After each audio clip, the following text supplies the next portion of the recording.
Hey folks, I figured it's about time I finally introduced y'all to Ruby Sue.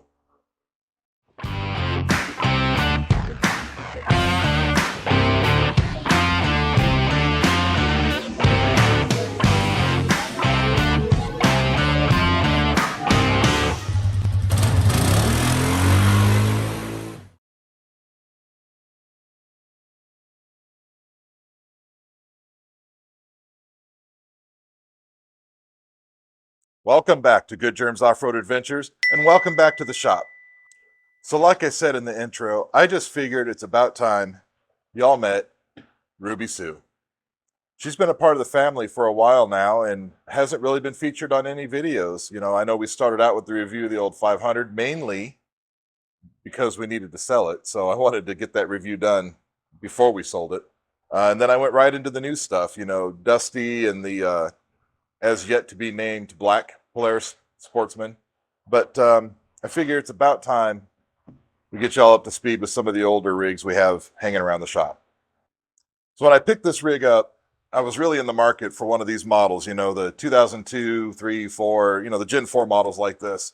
My wife didn't really care for the bigger, wider seat that was on the newer units, like the 2005 through, I don't know, 2008, 9, 10, somewhere in there.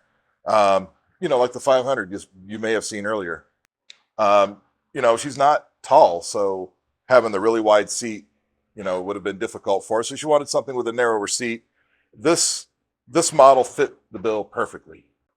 And much like the newer Polaris Sportsmans, you have all the same features. Your four-wheel drive, you do have a low range, you do have independent rear suspension, which is very nice when you're out on the trail, going over rocks, bumps, logs, anything else. It makes the ride much nicer, and it actually makes it a lot more stable over those conditions. But here's the question. Would one of these rigs, be right for y'all? I don't know.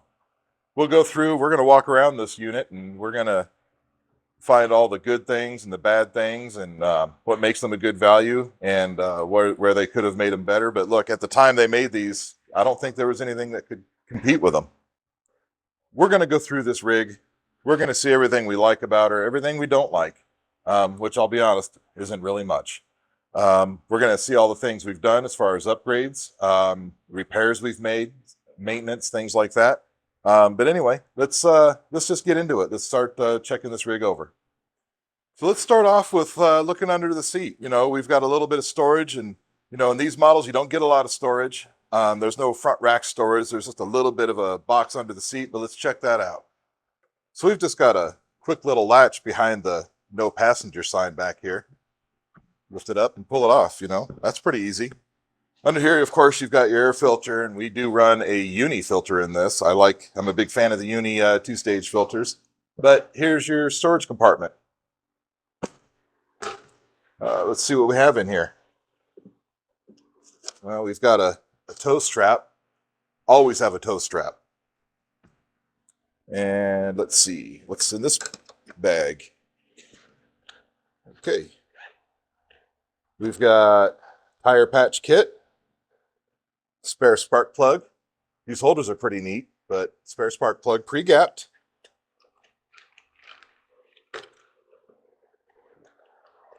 The factory toolkit. And look, I know this is a 2002 model, but yes, this is the factory toolkit.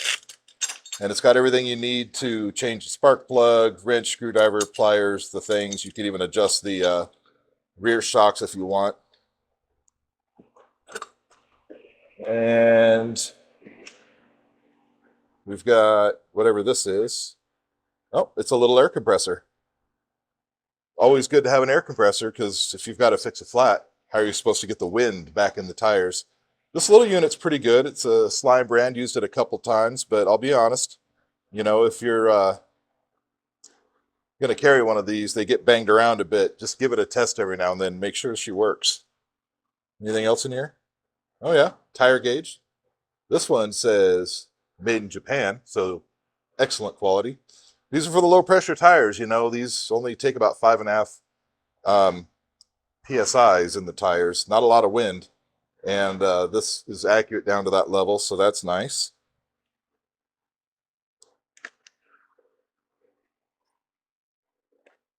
And I see something else down on the bottom in there.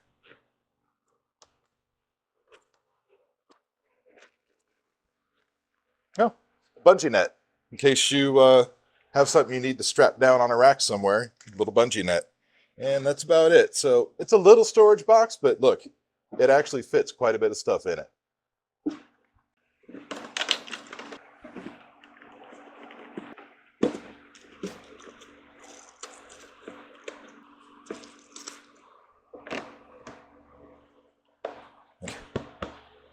Before we put the seat back on, I'm going to show you something on this machine that broke on our newer, the Gen 5, the 500. And I know I've explained it a couple times when we did a walk around on it and actually replaced the entire rear fender because of this one single issue.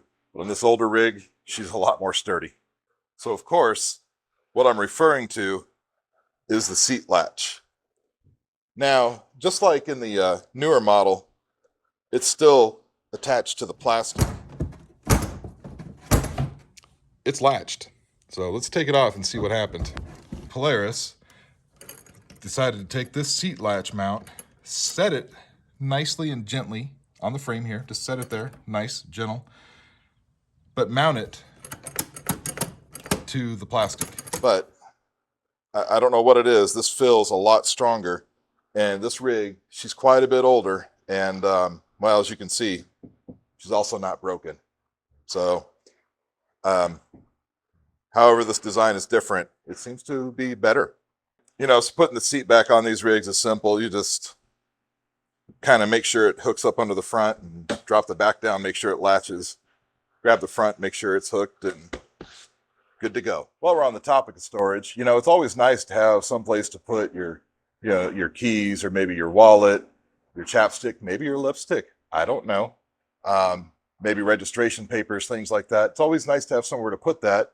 And when you don't have any other storage that's easy to access, these fender bags, they work nice. Now, I've put these on all of our older machines. We had it on the 500. We've got it on Ruby Sue, and we even have one on the old Chicken Hawk.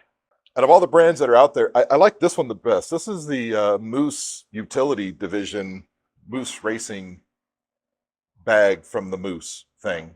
Look, they just work really well. I like them. The wife likes them. Of course, now we don't use them, but the people that ride these machines, now they like them.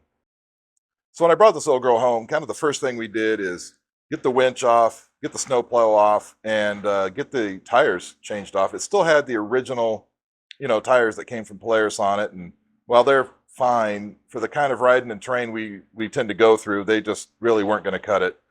So you can see from the pictures here, what she looked like the day I brought her home, right there strapped to the trailer at the little dealer I picked her up from. You can see the snowplow, the winch, the tires. So we just got into it straight away. So the winch that was mounted here under the bumper, we actually took that off and put it on the 500. The lights you see on here, these are all from the Rainforest website. They're the Wang Chung brand. I couldn't tell you what brand they were. I couldn't even give you a link to them. But if you go onto the Rainforest, you can see probably hundreds of different brands of these. But these work out really well, and they were pretty inexpensive. For tires, we went to the Rocky Mountain ATV MC Squared website and got these Counttrax, R-Trax things. The wheels, those are ITPs, just their cheap steel wheels.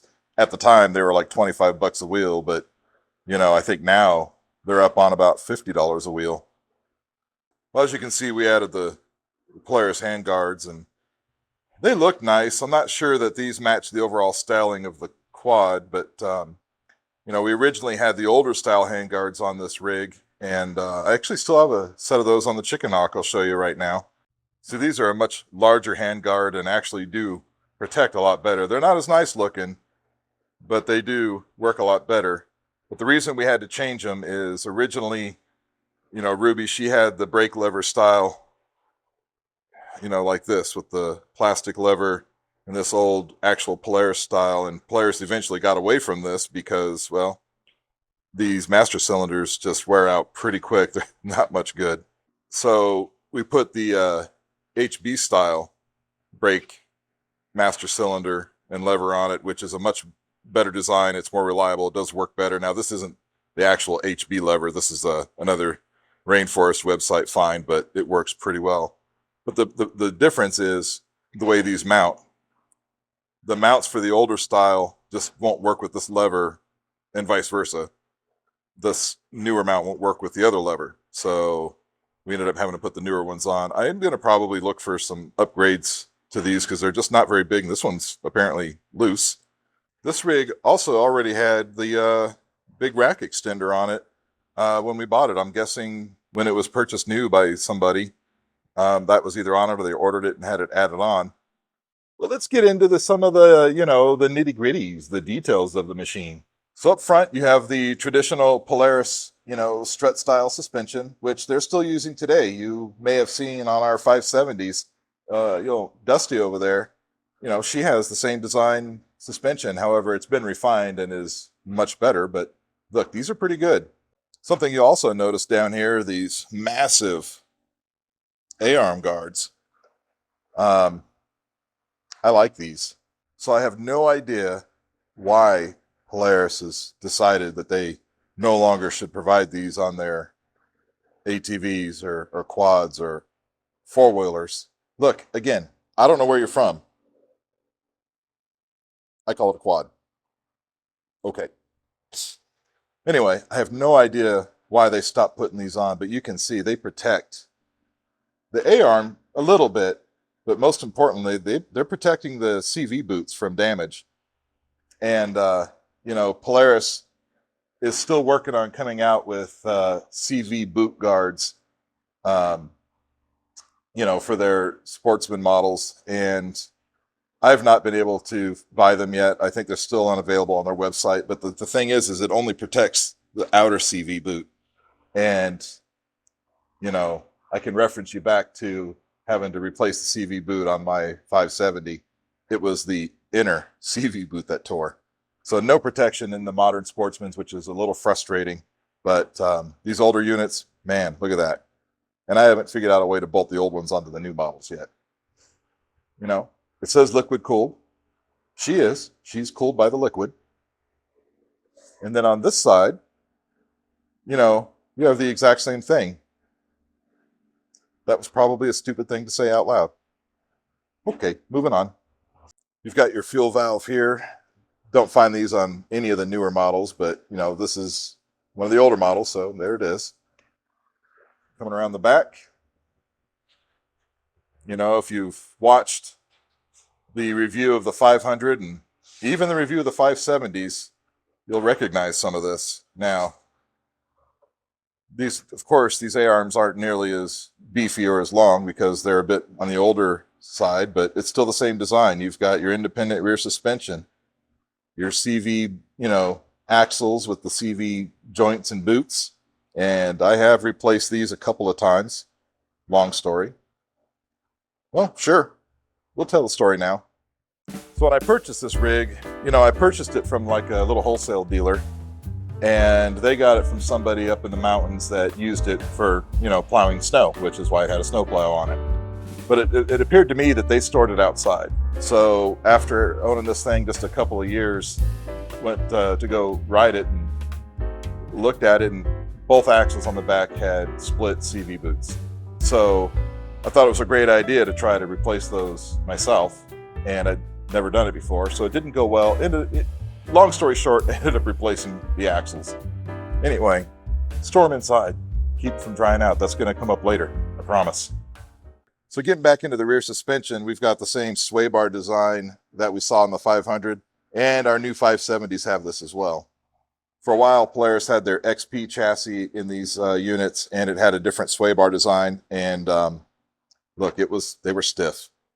They weren't quite as plush.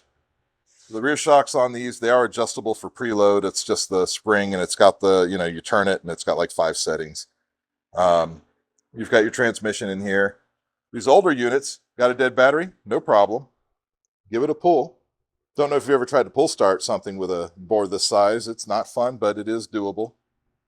And, foot brake, reminder, that's the rear brake only. And your transmission gear selector. These older units were a little different. I'm not sure if this is going to come out on the camera. The shift pattern on this, the newer ones, go all the way back and you've got park, then reverse, then neutral, then low, and then high.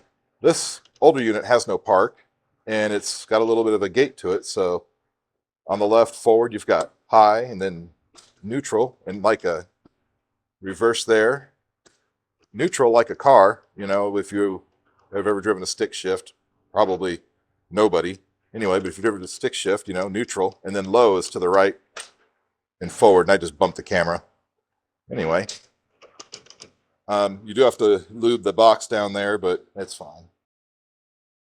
And then up top, you've got, the normal things, your key switch and your choke over here, and you've got, your speedometer, and this light switch is for the LED lights that we added. That little screen that tells us hours and things is really hard to read, so I'm going to do my best to try to read that and give you a what for on, how much we've used this machine. So I know this isn't coming through on the camera here, but this is the little button that switches us around. We have 228.3 hours, 2,081.9 miles on this rig. So when we picked her up, she only had like 250 miles, something like that, but like 110 hours. So you can tell she was just used for plowing, and that was it. Still low hours for the year model. I mean, 2002, I think we picked her up in about 2015. So in that amount of time, only having 110 hours, pretty low hours. And of course, on the left hand, you've got your headlight switch, the low, the high, the low, the off. And, it's the older machine. So low is the two headlights in the that are in the bumper, and then high is just the one in the headlight, which is pretty useless. And quite honestly, these old headlights, they're like glowworms. They don't really work well, which is why we added the LEDs up front. Engine stop switch and your reverse override, just like the newer models. Basically, if you're in reverse, you push that, takes off the rev limiter. If you're in four-wheel drive and you go in reverse, you only get rear wheels, even though you're in four-wheel drive. But if you push this while you're in four-wheel drive, it then engages the front wheels as well, so you can get four-wheel drive backing up. And then, of course, like Polaris started, I think they were the first brand to do this back in the 80s. You have one brake lever that does all four wheels. On the right-hand side, of course, typical thumb throttle. And this on-off, which doesn't tell you what it's the on-off for, but this is for the four-wheel drive. Oh, when you turn it on, it actually says it. It says all-wheel drive. Okay. And just like every other Polaris, they started doing this again in the 80s. They call it their true on-demand 4x4 or all-wheel drive system, which, it senses rear wheels slipping. And if it senses that, then it engages the front wheels. In the earlier models in the 80s, it was really bad because you couldn't turn it off. That was just always like that. And so you were, constantly fighting that front end. But in the newer models, they did they put a switch so you can turn it off. So if you don't want four-wheel drive, you don't have to have four-wheel drive. And they also made I don't know how it senses it, witchcraft, I assume. But it's a lot smoother engaging, and they just, over the years, get better and better and better at that. We've taken off the wheels on the right side of the unit, so we can look at a few things and talk about a few things here. So at the back, we have your typical Polaris hub carrier hub thing. We talked about these, on the 500. This bolt right here, they like to shear off, and they like to do it back here. So having the experience we had with the 500 and that, happening to us, we went ahead and as soon as we picked this unit up, we just put new bolts in it to make sure we don't have a problem. And we're going to probably do that again soon as well. Well, as you can see on this one, the brake is way up here on the transmission for the rear brake, instead of out here at the hub, which is what you're probably used to seeing on a Polaris. But some of these Gen 4 models had it just sitting way up here, and it does work. It works just fine. I'm not sure what possessed Polaris to put it here or what made them change it, but I'm glad that they did move it back here. This seems like a strange design. Even though it does work, it just seems really strange to me.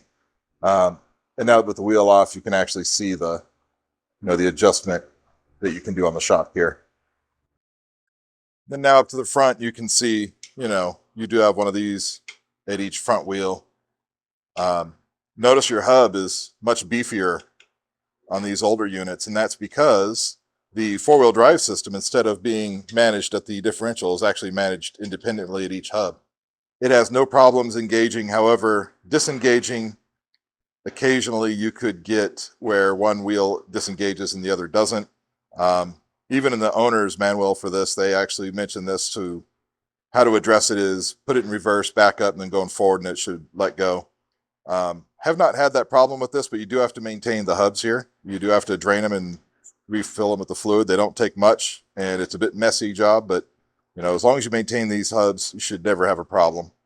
But again, strut suspension, Polaris has been doing this for many, many years. They're probably the only manufacturer that does it and still does it even to this day. So, I've mentioned, I believe that whoever owned this before stored it outside, and I'm going to kind of explain that a little bit more right now. So I noticed that not long after we got it, it started leaking just sitting in the garage. Not so much when you were using it. You can't tell if it's leaking when you're using it, when you're out riding, but when she was sitting in the garage, there would be a puddle on the floor, and that puddle would be a mixture of oil and coolant, which is usually alarming. That means that they're mixing somewhere, but in this case, they're not. But I found several leaks, and again, this all goes back to letting these things sit outside instead of being stored inside. First thing I noticed was that the valve cover was leaking. So got a new valve cover gasket, replaced that. And when I went to go replace it, oddly, all of the bolts that hold the valve cover were barely even finger tight. I don't know how that happens. Best guess is, gremlins wandering around inside there, just loosen them all up a little bit. Probably would have been okay just tightening them back down, but I didn't want to have any issues. Just replace the gasket. It was not expensive, less than $10 for the factory Polaris gasket, and then, put it back down. So that was that leak. But I was still having, from the bottom of the engine, oil and coolant leaking, which at first I thought it was just coolant, and I thought it was just the gasket for the water pump housing. Replaced that gasket, leak didn't go away.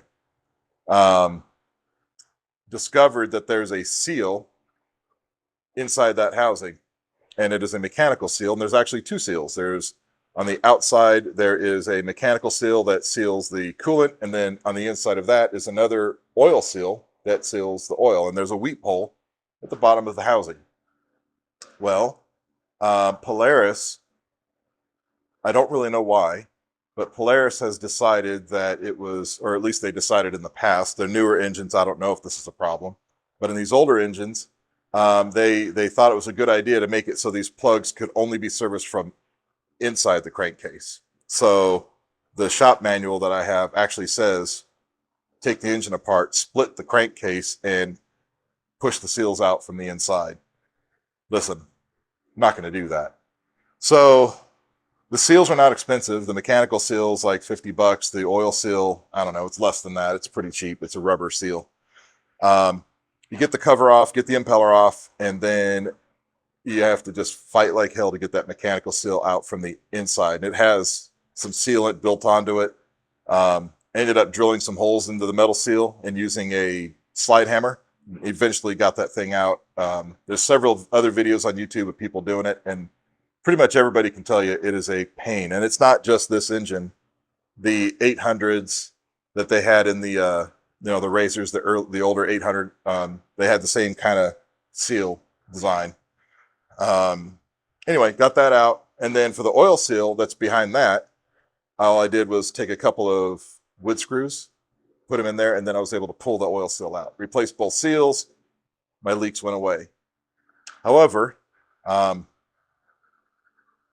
when you replace the water pump impeller, there's a nut that holds it on. And that nut is a one-time use nut. It's a self-locking acorn lock nut, and it has a very specific torque setting. Now, when you go to put that nut on, when you go to torque it to that setting, it feels like it's too tight.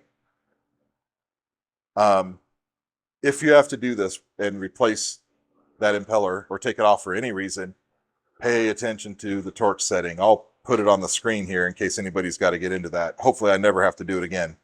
But if you don't, you're guaranteed to have an overheating issue, as you see here. We were out riding, and it was June last year, and all of a sudden the wife pulled up, and there was just clouds of steam, and all it really was not getting that stupid nut torqued down properly. So of course, I went ahead and bought a new impeller because I was afraid the shaft was just spinning on the impeller and that was ruining the impeller. So I bought a new impeller, another new lock nut, put it on, torqued it to the right torque setting, and put it all back together. She's been fine ever since. Something to note, this is not too common of a failure to have this oil leak. I am a firm believer that this happened because of being stored outside previously. Our 500 never had this issue, never had these leaks, and it's always been stored inside. It had more hours, more miles on it, and a lot harder miles. But anyway, follow the torque specification on that nut, and you should be okay. So little Ruby Sue here, she's been sitting, just hanging out in the shop here for about 4 or 5 months. Hasn't been ridden in a minute, but we're going to go ahead and see how she wants to start up. Now, I know she's a little cold-blooded, and we're going to turn the fuel on, give us a little choke, and we'll see how she does. She tried to. Oh, there she is. She's alive.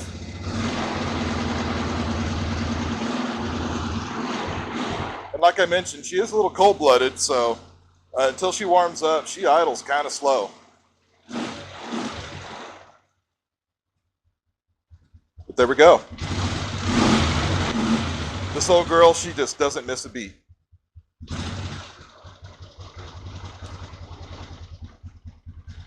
Yeah, man. Good old girl. So here's the question. If you come across a deal on one of these rigs like old Ruby Sue here, should you pick one up? Well, it's entirely up to you. They're very capable machines. They're very nice to ride. They are comfortable. You've seen some clips of this thing going over some rocks and doing some things. They're nice, and you can get a good deal on these. They were definitely worth picking up. Just as with any used machine, you're going to want to check them over thoroughly, especially when they're getting on about 20 years old, like this old girl. You're going to want to check the bolts, make sure they're all there around the suspension. If they're not, it's not a big deal. You can replace them, but if they're missing, then you might have something that got bent. Check for leaks under the engine, the bottom of the engine. Check for leaks, and if it looks like they've cleaned it up real good, run it for a bit, let it sit, and then look at it again. Make sure she's not leaking. Make sure that when you go to purchase it, that it's cold. Feel the engine. Make sure it's cold before they start it. You want to make sure the thing's going to run. Make sure it runs at idle without the choke once it's warmed up. Give a sniff at the exhaust once it warms up. Make sure it's not burning oil. This one doesn't burn a drop of oil, and now, thanks to all of our work, doesn't leak any oil either. And if you do find one that you like and you're lucky enough all those things check out, these are my recommendations. Replace the bolts on the rear hub carriers. Check all of the suspension bolts all the way around. Those are prone to come loose. Change the oil. Make sure that you've got fresh oil and a fresh filter, unless they have recently changed the oil and they have some proof of it. If it has a paper air filter in it, spend the, $16, $20. Get a uni foam filter. They filter better, they flow better, and they'll last forever. But that's about it. We love having Ruby Sue. Oh, look, somebody's honking at me. I'll be right back. Okay, well, dealt with the honking horn situation out there. What was I saying? Oh, Ruby. We have loved having Ruby as part of the family. She's been great. Easy to ride. Does everything we want her to do. I know she's no longer one of our primary units, but, friends, family, anybody that goes out with us, riding and camping, it's perfect for everybody, easy to learn, and just, she gets it done. I know there's always one person, at least, that's going to ask, well, how fast does she go? Well, you got to keep in mind, she's just a 400. It's not a big engine, it's just a 400, and she's roughly 650 pounds, without the rider, gas, and all those things. So pretty heavy little machine here. And, the drivetrain that you see here robs a bit of power, but I have seen this little girl get up to about 50, I think maybe 55 miles an hour. That's about all you're going to get out of her. But again, she's not a sport quad. She's not a race quad. She is a utility quad meant for doing utility quad things. Anyway, I hope you enjoyed hanging out with us today. I know I enjoyed hanging out with you guys, but if you all didn't mind, do the subscribe, like, share, comment, all those things. Again, we're trying to build the channel and every little bit helps. Until next time, ride safe and see you later.